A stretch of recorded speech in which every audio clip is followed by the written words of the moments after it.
Si tu joues ce morceau, la voiture est à toi, cria Marco Bellini en se moquant du vagabond assis sur le trottoir.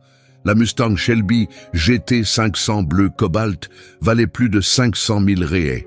Le vagabond, Leonardo Fontana, n'hésita pas une seconde. Il accepta ce pari risqué. Personne dans cette rue de la Nouvelle-Orléans n'aurait pu imaginer ce qui allait se passer. Ce qui suivit laissa tout le monde sans voix. La chaleur étouffante de la Nouvelle-Orléans, en Louisiane, devenait presque insupportable ce jeudi soir, mais l'excitation des visiteurs et l'odeur du jambalaya et des beignets le long de Bourbon Street maintenaient une ambiance animée. C'est à l'intersection avec Saint Louis Street que se préparait la scène d'une humiliation, même si peu de gens s'en rendaient compte. Marco Bellini, la vingtaine, portait une montre en or trop grande pour son poignet, glissée sous une chemise en lin élégante. Il fit un geste avec un sourire prétentieux. Sa voiture, une Mustang Shelby GT 500 bleu cobalt étincelante, était garée en infraction à moins de 10 mètres, incarnant richesse et vitesse. Il se tenait avec 3 amis, tous affichant la même expression d'arrogance, du genre à ne jamais se soucier de l'argent. Pourtant, Marco fixait un homme assis près de la porte d'un vieux club de jazz. Leonardo Fontana, l'homme en question, semblait indifférent au tumulte. Ses cheveux gris et sa barbe négligée se mêlaient aux rides d'un visage marqué par trop de souffrance. Penché sur une guitare usée, une boîte en carton à ses pieds, il laissait son regard errer quelque part dans le passé, caressant les cordes qui chantaient plus comme des murmures que des mélodies. Les habitants le surnommaient l'ombre, car il semblait vivre uniquement dans les marges de la lumière. « Regarde-moi ça », dit Marco à son ami Giacomo avec un petit rire cruel. « L'ombre a des mains, mais je doute qu'il sache à quoi elles servent, à part quémander de la monnaie. » Giacomo sourit, ajustant ses lunettes de luxe. « Ignore-le, Rafa, il ne mérite même pas ton regard. » « Oh, mais il est parfait pour m'amuser, » répondit Marco, se redressant et s'avançant vers Leonardo, qui leva à peine les yeux. « Hé, toi !» Leonardo arrêta de jouer sans relever la tête, fixant toujours les fissures du trottoir. « Regarde-moi quand je te parle, » ordonna Marco, donnant un petit coup sur la boîte en carton. « On dit que tu es un musicien de rue, c'est bien ça? Un maître, peut-être ?» Leonardo finit par lever les yeux. Son regard, bleu délavé, était transparent mais fatigué. « Je joue pour survivre, gamin, pas pour être jugé. » Cette réponse calme ne fit qu'alimenter l'arrogance de Marco. « Jugé? Oh, jamais.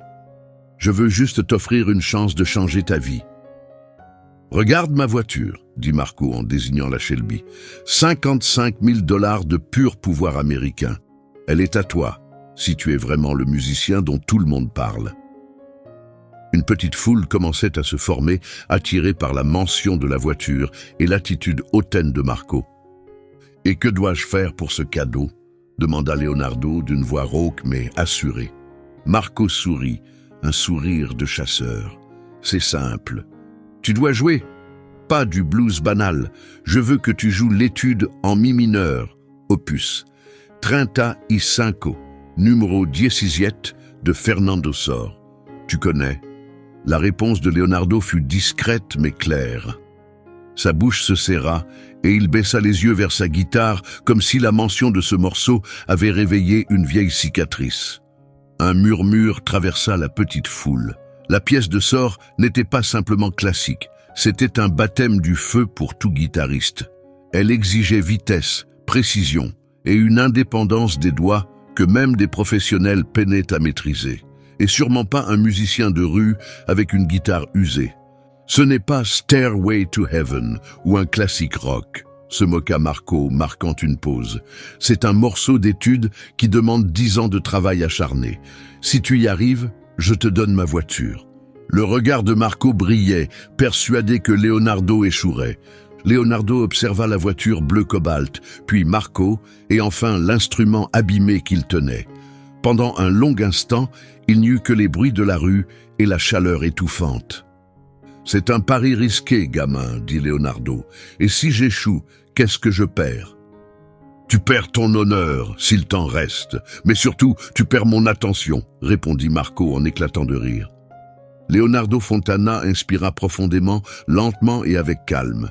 Il posa délicatement la guitare sur ses genoux. « J'accepte le pari, dit-il, sa voix soudain claire et assurée. Mais pour que ce soit juste, dis-moi pourquoi ce morceau. » « Pourquoi l'étude de sort ?» hésita Marco. « Parce qu'elle est difficile. C'est la seule que je sais que tu ne pourrais jamais jouer. C'est l'épreuve ultime. » Leonardo acquiesça lentement, un regard profond et mélancolique traversant ses yeux. Il ne s'apprêtait pas simplement à passer un test musical. Il entrait dans un combat fait de souvenirs et de douleurs. L'œuvre de Sor n'était pas célèbre. C'était une étude d'interprétation aux exigences techniques redoutables, une énigme parmi les musiciens classiques. Mais ce que Marco ignorait, et que le public allait bientôt découvrir, c'est que cette composition représentait bien plus que de la difficulté pour Leonardo. Elle portait un lien émotionnel puissant, un fantôme qu'il avait tenté d'oublier. Pourquoi Leonardo, un sans-abri, choisirait-il de raviver une telle douleur pour une voiture? Son accord surprenant fit naître un silence anxieux dans le petit public. Marco, d'abord amusé, sentit une pointe d'inquiétude. Il s'attendait à de l'hésitation, peut-être à une excuse, pas à cette sérénité, cette acceptation tranquille. La Mustang GT 500, symbole de son statut et de son pouvoir, ne paraissait plus si garantie. « Parfait, dit Marco rapidement, essayant de reprendre le contrôle de la situation. « Pas d'excuses alors, commence, et pas de tour de rue. Chaque note doit être précise et ponctuelle. » Il s'appuya contre la façade en briques d'une boutique de souvenirs, les bras croisés, image même de la confiance. La vérité, c'est que Marco avait choisi cette étude de sort non seulement pour sa complexité, mais aussi pour une raison bien plus intime et amère. Cela faisait 2 ans qu'il luttait pour la maîtriser lui-même, et son incapacité à l'exécuter parfaitement était devenue une obsession blessante pour son ego. Il avait besoin de voir ce mendiant, incarnation de l'échec, échouer là où lui, le talentueux, avait trébuché. C'était un besoin maladif de validation.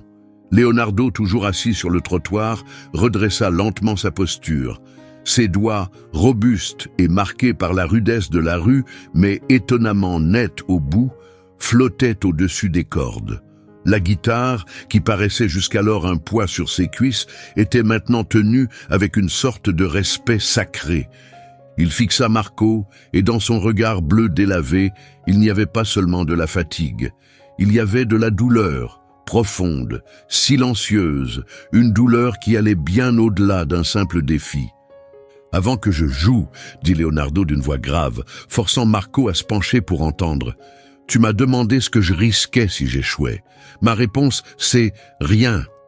J'ai déjà perdu tout ce qui comptait dans ma vie. » Il s'interrompit, balayant la foule du regard. « Mais pour que tu comprennes ce qui est vraiment en jeu, et pour que ton pari ait un sens autre que le mépris. » Leonardo fouilla dans sa veste usée et sortit un petit objet, un morceau de dentelle ancienne, soigneusement plié, qu'il tenait avec une infinie délicatesse. « Tu as choisi le bon morceau, Marco, » poursuivit Leonardo, ignorant la surprise du jeune homme en entendant son prénom. « Cette étude, la pièce de sort, ce n'est pas qu'une question de technique. C'est une mélodie, c'était la chanson préférée de Valentina, ma femme. » L'atmosphère se figea, le public se tut d'un coup. Découvrir que ce sans-abri avait un passé, un amour, un drame, changeait complètement la nature du pari. Ce n'était plus un défi de rue, mais une confrontation intime et poignante. Les moqueries de Marco devinrent soudainement indécentes. Valentina aimait la façon dont cette pièce créait le silence, puis le remplissait, continua Leonardo, la voix tremblante mais posée. Elle disait que l'âme d'un musicien se trouvait dans les notes qu'il choisit de ne pas jouer. C'était le dernier morceau que j'ai joué pour elle. Je ne l'ai plus touché depuis 17 ans. Marco, qui croyait avoir affaire à un clochard attiré par l'appât du gain, se retrouvait face à un homme mu par le souvenir. Cela le désarma. Il ouvrit la bouche, peut-être pour lancer une autre pique, mais aucun mot ne sortit. « J'accepte le pari non pas pour ta voiture, dit Leonardo, mais pour l'honneur de jouer une dernière fois sa mélodie. Il replia la dentelle et la remit doucement contre sa poitrine, fermant les yeux un instant. Le silence qui suivit n'était troublé que par les bruits de Bourbon Street. Le public n'assistait plus à un concours de rue. Il était témoin d'un moment de deuil. Leonardo Fontana, l'ombre, venait de transformer le défi en une déclaration d'amour et de souffrance. Le pari de Marco ne pouvait rivaliser avec cette intensité. La musique n'avait plus rien à voir avec la fierté ou la récompense, c'était devenu une forme de salut. Que sortirait-il de cette vieille guitare alourdie par 17 ans de silence et de peine? Leonardo inspira profondément, l'air brûlant et épais de la Nouvelle-Orléans à peine suffisant. Il ajusta sa guitare, posant son manche sur sa jambe avec l'élégance de quelqu'un qui avait longtemps joué en position classique. L'instrument était dans un état misérable, usé, fatigué, ses cordes rouillées prêtes à rompre au moindre effort. Mais la manière dont Leonardo le tenait évoquait celle d'un artisan manipulant un trésor. Son regard s'ouvrit, fixé sur un point au-delà de Marco Bellini. Il ne bougea pas sa guitare. Il n'y eut aucun accord préalable, aucun de ces rituels que tout musicien formé respecte avant d'interpréter une pièce aussi exigeante. C'est la première chose qu'un jeune couple d'artistes de rue remarqua en s'arrêtant pour regarder. Ils murmurèrent entre eux, troublés par ce qui ressemblait à de la négligence. « Il ne l'a même pas accordé, ça va sonner horriblement », dit la jeune femme en secouant la tête. Mais lorsque Leonardo fit résonner la première note, ce fut un choc pour tous les esprits remplis de préjugés. Ce n'était pas la puissance du son qui surprit, mais sa profondeur. Le son était étonnamment riche, avec un écho chaud et profond, défiant l'état misérable de l'instrument. La première note, un mi grave, vibrait avec autorité, coupant à travers le vacarme de la rue comme une cloche lointaine. Marco, prêt à éclater de rire à la première fausse note, sentit son sourire s'éteindre sur ses lèvres. Il remua, nerveux. Leonardo entama l'étude en mi mineur, opus 35, numéro 17 de Fernando Sor. La pièce est un enchevêtrement d'arpèges rapides et de transitions complexes, où le pouce de la main droite doit maintenir une ligne de basse constante et mélodieuse pendant que les autres doigts développent la mélodie. La difficulté réside dans la stabilité de cette basse à mesure que le tempo augmente. Mais Leonardo ne jouait pas vite. Il commença à un rythme lent, volontaire, presque cérémonial. Et pourtant chaque note était d'une précision absolue. Aucun frottement de cordes, aucune erreur de placement. Chaque son était une perle parfaite. Le jeune couple cessa de murmurer et un silence respectueux s'installa. « C'est parfait !» souffla le jeune homme, les yeux écarquillés. « L'écho est incroyable. Comment il fait ça avec cette guitare ?» Lorsque Leonardo atteignit la première cascade d'arpèges, il utilisa une technique de la main droite appelée « apoyando » ou « attaque reposée », une méthode rarement observée hors des salles de concert. Le son était puissant, mais étrangement doux. À ce moment de concentration extrême, un détail fascinant sur la guitare de Leonardo apparut. En bougeant sur ses genoux, l'instrument révéla, à l'arrière de la caisse de résonance, une marque sombre. Ce n'était pas une fissure récente, mais une ancienne réparation réalisée avec une fine bande de bois plus foncé. La restauration n'était pas grossière. Elle était minutieuse, presque invisible, comme une cicatrice honorable. Ce n'était pas l'œuvre d'un amateur. La précision de ce travail portait la signature silencieuse d'un maître luthier. La guitare de Leonardo n'était pas un simple instrument de rue usé. C'était une guitare classique raffinée, probablement de grande valeur, qui avait connu un accident, puis avait été restaurée avec soin. Cette découverte compliquait l'image que l'on avait de Leonardo. Pourquoi un homme possédant ou ayant possédé un tel instrument jouerait-il dans la rue? Mais la musique continuait. La rigueur rythmique de Leonardo ne faiblissait pas. Marco sentit son estomac se nouer. Il tenta de se concentrer, d'y déceler des fautes, mais il n'y en avait aucune. Il avait mal jugé l'ombre. L'étude de Sor demande aux musiciens d'exécuter 3 voix distinctes en même temps, la basse, l'harmonie et la mélodie, et Leonardo y parvenait avec la fluidité d'une respiration. Il arrive à la partie la plus rapide. Ses doigts se déplaçaient avec la vitesse et la légèreté d'un oiseau en plein vol. Mais ce qu'il fit ensuite stupéfia tout le monde. Le passage rapide de l'étude en mi mineur est un torrent de notes, une section où les arpèges s'enchaînent dans un flux continu. C'est à ce moment-là que la plupart des interprètes perdent en précision ou laissent la basse se noyer dans la vitesse. Leonardo, lui, escalada cette pente de complexité sans le moindre effort apparent. Ses épaules restaient détendues, seuls ses doigts étaient en mouvement.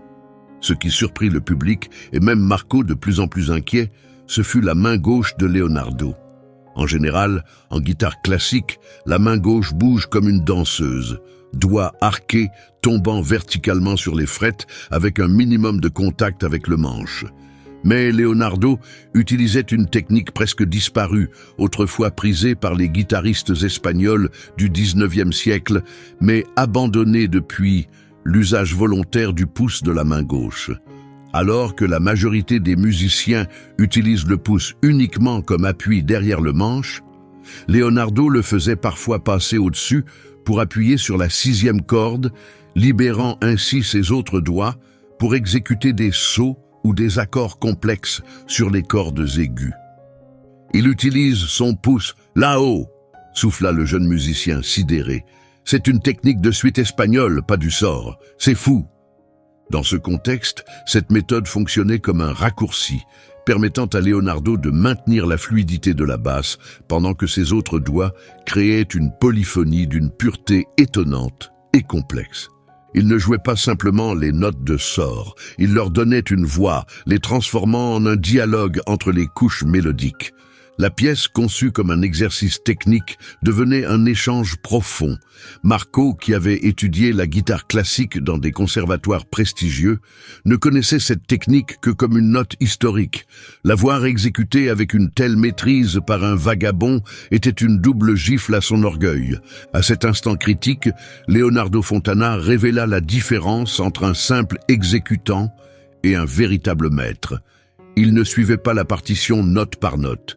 Les arpèges, censés se répéter selon une séquence rigide, commencèrent à se transformer avec de subtiles variations.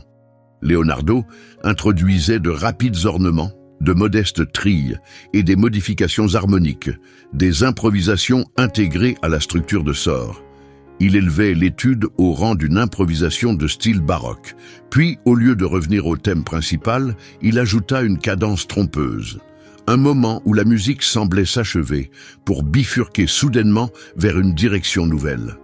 Cette modification délicate était la preuve indiscutable qu'il ne reproduisait pas simplement quelque chose de mémorisé. Il en avait le contrôle, la traitait comme une toile pour sa propre interprétation. Leonardo n'avait pas besoin d'une guitare de maître pour être un maître. Son pouvoir résidait dans son esprit et dans ses mains. « Il modifie la composition », murmura Giacomo à Marco, devenu livide. « Il sait exactement ce qu'il fait. » Marco ne pouvait détacher son regard de la main gauche de Leonardo, remarquant la cicatrice d'une ancienne entaille traversant la base de son index. Cette main, façonnée pour la précision, racontait sa propre histoire. Ce vagabond ne jouait pas seulement comme un maître, il jouait mieux que quiconque ici présent n'avait jamais vu. L'exécution était bouleversante. Mais que cachait-elle réellement? Pourquoi quelqu'un doté d'un tel talent aurait-il abandonné la musique pour survivre dans la rue, ne portant que le poids d'un souvenir? L'étude de Sor était devenue bien plus qu'une démonstration de technique. C'était une confession, une libération. La virtuosité de Leonardo n'était pas motivée par l'orgueil. Elle servait à expulser une douleur contenue depuis 17 ans. Alors que la mélodie s'élevait en notes brillantes et cristallines, l'esprit de Leonardo dériva brièvement vers le passé. Une étincelle de souvenir traversa ses gestes, visible seulement dans la façon dont ses doigts se pliaient un instant. Il se rappela une salle de concert, l'odeur du bois noble, et la vision de Valentina au premier rang, portant la même dentelle maintenant cachée dans sa veste. Il n'était pas l'ombre. Il était Leonardo Fontana, autrefois l'un des guitaristes les plus doués de sa génération, parcourant les scènes de New York et de Chicago. Une image flotta dans sa mémoire, celle de son maître, le maestro Alessandro Sereni, qui lui répétait sans cesse « Leonardo, la technique est l'arme, mais l'âme est le bouclier. Ne perds jamais ton bouclier. » Ce souvenir devint le fil invisible reliant son passé au présent. La fluidité avec laquelle il jouait maintenant, dans la rue, avec une guitare abîmée, était la même élégance qui faisait autrefois de lui un phénomène dans les grandes salles. Leonardo ne créait pas des variations simplement par habileté. Il le faisait parce que cette musique était liée à son identité, à ce qu'il avait été. Pendant ce temps, le public restait fasciné. Les musiciens de rue commencèrent à applaudir doucement, reconnaissant l'excellence. Mais la réaction de Marco Bellini fut un mélange de terreur et de rage. En observant les variations de Leonardo, il aperçut un léger mouvement de poignet, un geste subtil qui améliorait encore le son, et son sang se glaça. Il serre les poings, froissant sa chemise en lin. Il avait menti sur la raison de son pari. Il avait prétendu avoir choisi l'étude de sort en mi mineur pour sa difficulté. La vérité était bien plus sombre. Il connaissait l'histoire de Valentina. Sa motivation n'était pas le mépris, c'était la jalousie. Marco avait passé des années dans des écoles de musique, obsédé par le besoin de prouver sa valeur. L'étude en mi mineur de sort était l'obstacle qu'il n'avait jamais réussi à franchir. La seule pièce que son professeur privé, un ancien élève dévoué du maestro Sereni, lui répétait qu'il ne maîtriserait jamais. Quand Marco entendit la rumeur d'un ancien génie de la guitare devenu fou de douleur et réduit à l'errance dans les rues de la Nouvelle-Orléans, il y vit une opportunité. S'il pouvait faire échouer Leonardo Fontana publiquement, le vieux maître confirmerait enfin l'infériorité de Marco et apaiserait sa honte. « Ce n'est pas juste, il triche », murmura Marco entre ses dents. « Il triche ?» répondit Giacomo vraiment stupéfait. « Il joue sort comme sort voulait qu'on le joue. » La voiture, la Shelby GT 500 qu'il chérissait et autour de laquelle il avait bâti toute sa fierté, devenait secondaire. Leonardo était en train de faire la seule chose que Marco redoutait le plus. Exposer l'immense fossé entre le talent véritable et la réussite apparente. La musique commença à ralentir, revenant au son doux et douloureux du début. Le pari ne parlait plus de vanité ni de statut. Il s'était transformé en une lutte pour l'essence même de la musique. Leonardo utilisait la voiture de Marco comme déclencheur de sa propre libération. Pourtant, cette même pièce avait été choisie pour le ridiculiser. La révélation que c'était aussi la pièce que Marco avait échoué à maîtriser rendait l'exécution parfaite de Leonardo insupportable à ses yeux. La musique approchait de sa fin, mais le conflit, lui, était loin d'être terminé. Quel prix Marco serait-il prêt à payer pour sa jalousie? Le morceau de sort s'adoucit, passant d'une intensité technique à une cadence lente, douloureuse. C'était la dernière phrase, celle qui ne demandait pas de vitesse, mais une profondeur d'âme et un contrôle total. Leonardo Fontana, l'ombre, jouait avec un tel tenuto, prolongeant chaque note jusqu'à ce que l'atmosphère elle-même semble vibrer, comme si la guitare chantait à travers les fissures du passé. Marco Bellini restait figé. Ses bras étaient croisés si fermement que ses jointures blanchissaient. Des gouttes de sueur coulaient le long de sa tempe, non à cause de la chaleur de la Nouvelle-Orléans, mais sous le poids brûlant de l'humiliation imminente. Il ne supportait plus cette perfection. La jalousie s'était changée en désespoir. Il avait besoin d'une faute, d'un seul défaut, pour prouver que Leonardo restait humain, pour annuler le pari. Dans un élan désespéré, alors que Leonardo jouait un passage en pianissimo, Marco tenta de briser sa concentration. Il toussa bruyamment, un son sec, tranchant, qui brisa un instant l'enchantement. La réaction du public fut immédiate. Un chœur de chut et de regards réprobateurs tomba sur Marco. Leonardo, lui, ne s'y a même pas. Son expression resta inchangée, un visage gravé dans une souffrance concentrée. Le pari, la voiture, la moquerie, tout cela se dissolvait. Marco représentait l'orgueil et les préjugés. Leonardo, l'art et la persévérance. Il entama la dernière variation de la pièce qui se concluait par une séquence d'arpèges en miroir. Il les exécuta avec une passion renouvelée, un crescendo qui inonda la rue de son. Le public était captivé, certains les yeux humides, émus par le poids émotionnel de l'interprétation. Puis, l'inattendu se produisit. Au sommet, juste au moment où il devait frapper un si bémol pur et résonnant sur la 5e corde, Leonardo manqua sa note. Le son sortit râpeux, une vibration métallique sur la frette qui fit grimacer tout le monde. Un souffle de déception parcourut l'assemblée. Marco sentit une bouffée cruelle de soulagement. « Là, vous avez vu, il a raté !» s'écria-t-il, la voix tremblante. Cette erreur était son salut, son ticket de sortie. Mais avant que Marco ne puisse jubiler, Leonardo interrompit son jeu un instant. Il leva la tête, fixa Marco de ses yeux transparents, et à la surprise générale, il sourit. Pas d'un sourire moqueur comme Marco l'avait fait plus tôt, mais d'un sourire discret, mélancolique, intentionnel.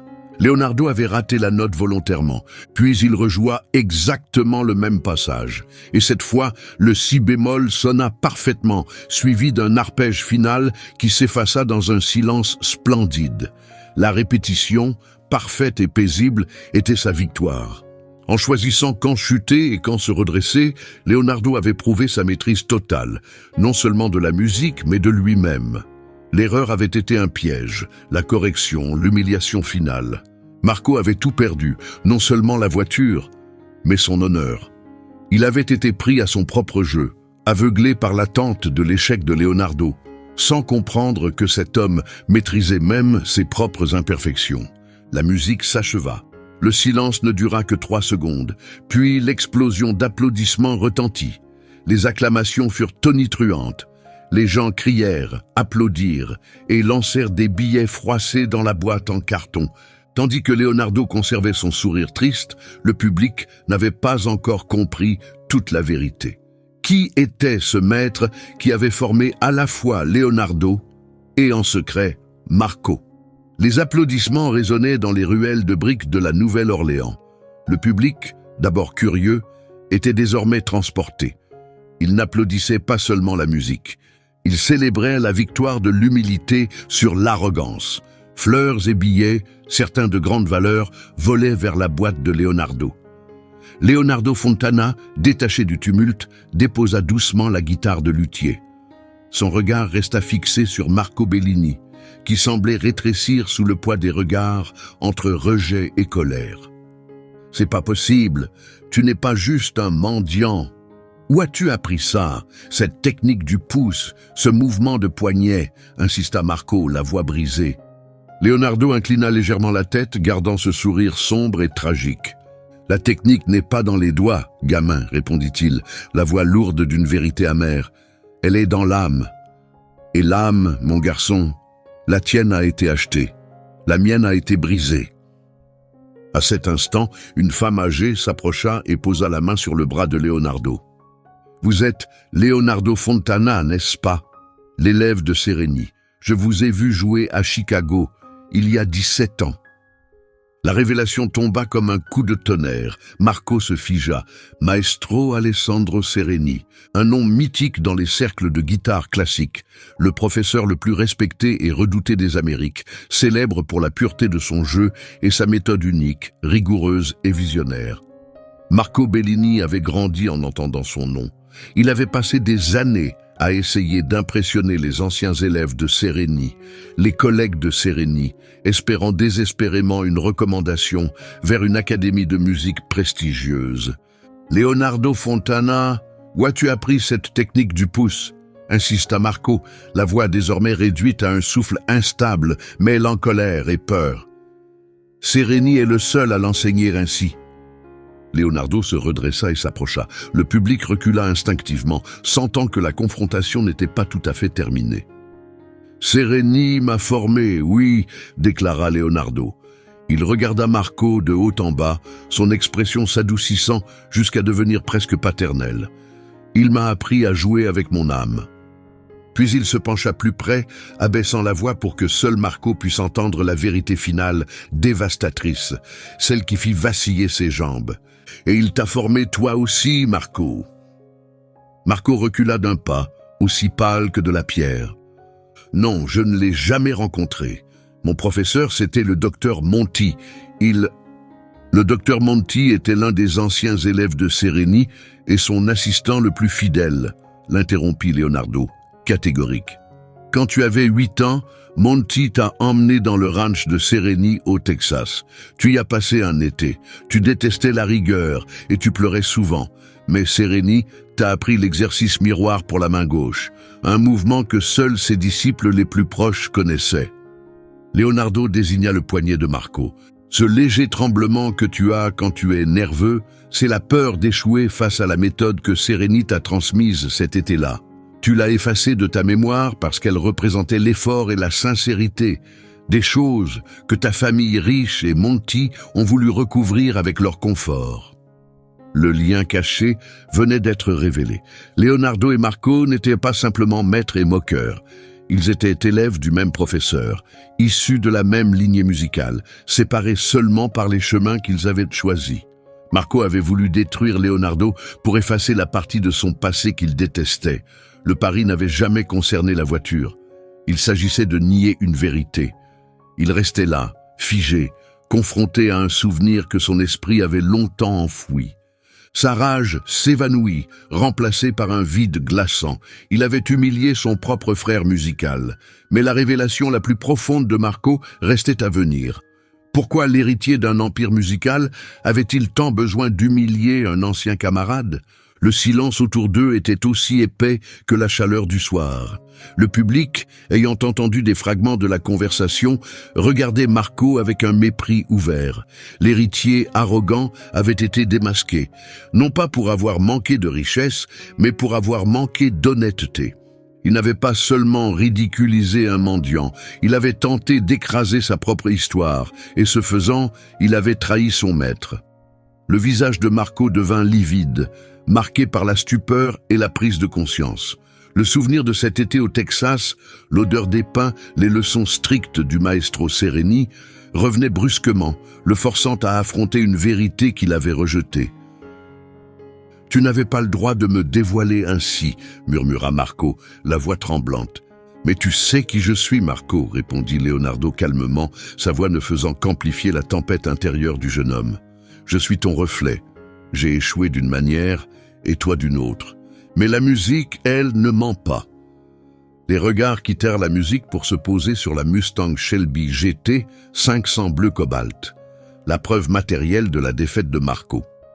Vaincu, Marco sortit le trousseau de clés de sa poche et le jeta vers Leonardo.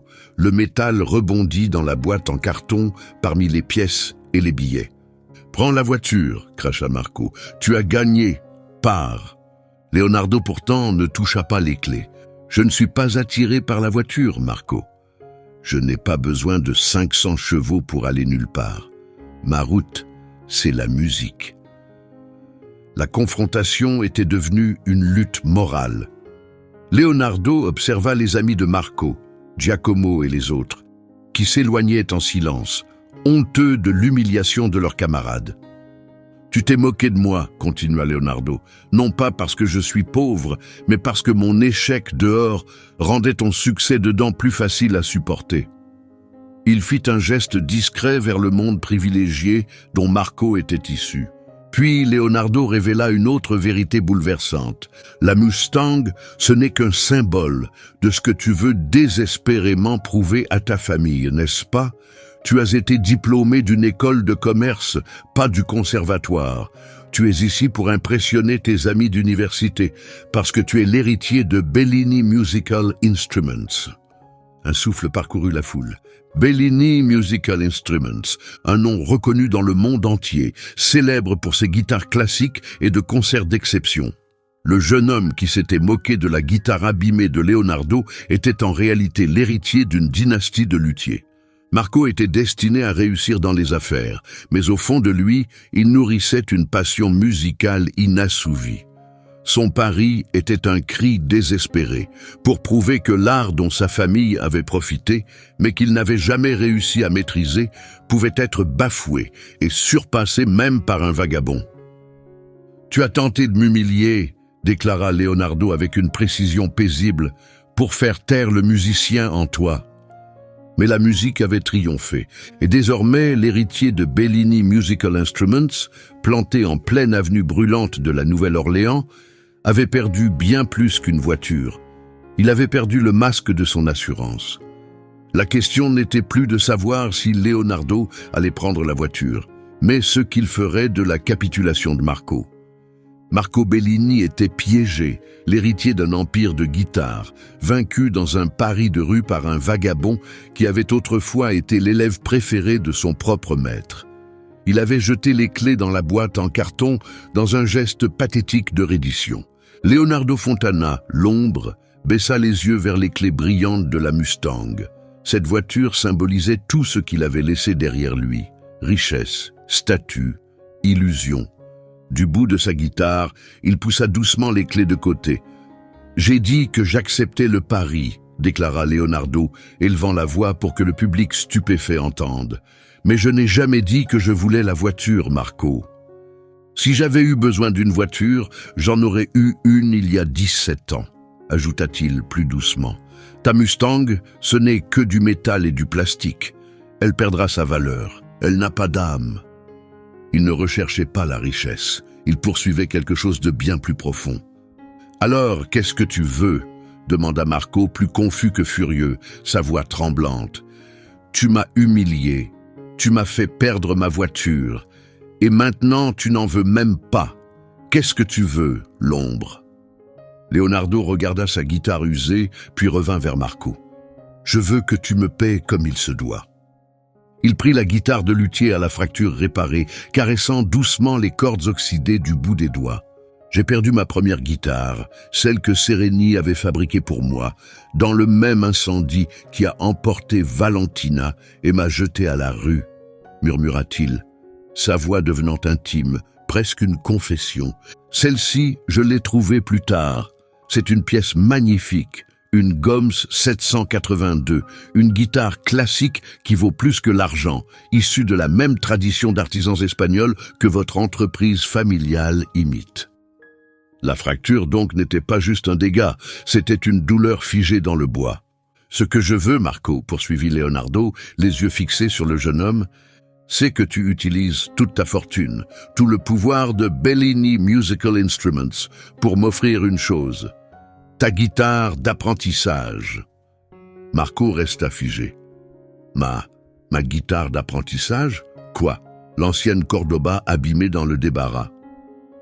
Pas la Cordoba, précisa Leonardo avec un léger sourire. La guitare que le maestro Sereni a fabriquée à la main, celle qu'il a offerte à Monti, et que Monti t'a donnée quand tu as eu 10 ans. Sereni l'a sculptée lui-même. La respiration de Marco se coupa net. « Elle n'est pas dans le débarras, » continua Leonardo. « Elle est dans la salle de musique de ta maison, exposée derrière une vitre comme un trophée, mais personne ne l'a jamais touchée. » L'humiliation était totale. Leonardo ne voulait pas la richesse de Marco. Il voulait la vérité qu'il avait enterrée. Il réclamait le vrai trésor, la guitare faite main par son maître, symbole d'un véritable art que Marco avait troqué contre le prestige. La valeur sentimentale de cette guitare dépassait largement le prix de la Mustang. « Si tu m'apportes la guitare de Sereni, si tu répares cette Gomes avec le meilleur bois de ton entreprise, et si tu joues l'étude de sort sans une seule erreur, ici, devant moi, je te rends les clés, » annonça Leonardo. La voiture n'était plus la récompense, elle était devenue la mesure de la rédemption de Marco. Leonardo ne voulait pas la Mustang, il voulait sauver l'élève arrogant.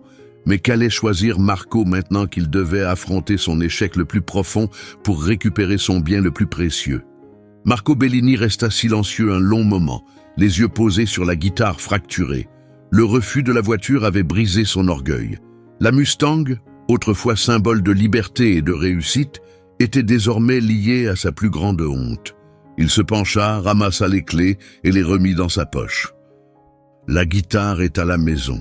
Mon père la garde comme le plus grand trésor de la famille, dit-il d'une voix vide, vidée de toute énergie.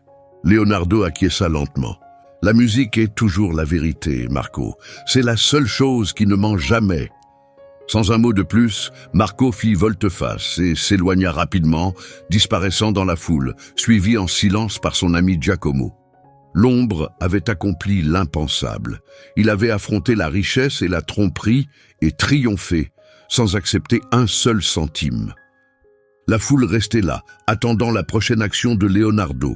L'homme qui venait de jouer comme un virtuose ramassa sa boîte en carton, versa les billets froissés et les pièces dans la poche intérieure de sa veste usée, puis la referma. Il prit sa guitare et la serra contre lui. « Le concert est terminé, mes amis », annonça Leonardo d'une voix redevenue calme. « La musique est complète. Rappelez-vous, la grandeur ne se cache pas. » Il se leva, prêt à disparaître à nouveau dans l'ombre de la ville. Un garçon d'environ 12 ans s'approcha timidement. « Est-ce que vous êtes vraiment un virtuose ?» demanda-t-il. Leonardo sourit, un sourire rempli de compréhension et de paix. « Je suis juste un homme qui se souvient de qui il était autrefois. Et toi, en qui te transformeras-tu » Leonardo se tourna pour partir, mais avant de disparaître complètement, il s'arrêta près de la boutique de souvenirs. Il fouilla dans l'étui de sa guitare qu'il venait de refermer, en sortit un petit objet et chercha sur le trottoir une pierre bien plane. Il y déposa l'objet, l'orientant soigneusement pour que la lumière de l'après-midi l'éclaire. C'était un médiator en argent poli, usé par des décennies d'utilisation, gravé de 3 lettres, E.M., Enrique Sereni.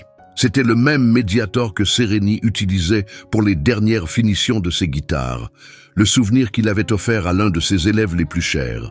Le médiator en argent, portant les initiales de Sereni, était le signe que Leonardo laissait à Marco. Si Marco revenait un jour avec la guitare d'apprentissage fabriquée par le maestro Sereni, il serait contraint d'affronter la vérité. Leonardo n'était pas juste un camarade oublié, mais l'incarnation vivante du musicien que Marco avait toujours voulu et échoué à devenir. Leonardo jeta un dernier regard à l'endroit où le pari avait commencé. Il n'attendrait pas Marco.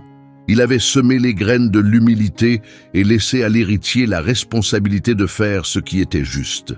Il savait que la vraie musique ne se trouvait ni dans une voiture, ni dans la richesse, mais dans la rédemption elle-même.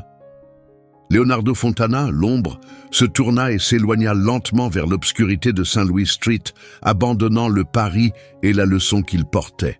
Si Marco allait tenir sa promesse, jouer l'étude de sort à la perfection et restaurer la guitare de son maître, cela appartenait désormais au destin.